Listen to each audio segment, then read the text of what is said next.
చర్మం జిడ్డుగా ఉందా? ముందు వెచ్చని నీటితో తర్వాత చల్లని నీటితో ముఖాన్ని శుభ్రపరచుకోవాలి.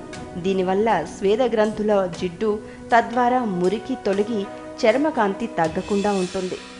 దూది ఉండతో క్లెన్జింగ్ మిల్క్ని ముఖమంతా రాసి తర్వాత చల్లని నీటితో శుభ్రపరచుకోవాలి.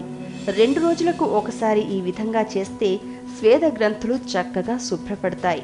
ముఖ చర్మం జిడ్డుగా మారదు. జిడ్డు తొలగిపోవాలని స్క్రబ్తో ముఖాన్ని ఎక్కువగా రుద్దకూడదు. వారానికి 2 సార్లు స్క్రబ్ చేస్తే మృత కణాలు, బ్లాక్ హెడ్స్ తగ్గుతాయి.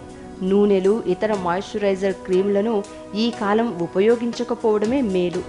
ముల్తానా మట్టి లేదా గంధం పొడి వారానికి ఒకసారి ప్యాక్లా వేసుకుని ఆరాక శుభ్రం చేసుకోవాలి.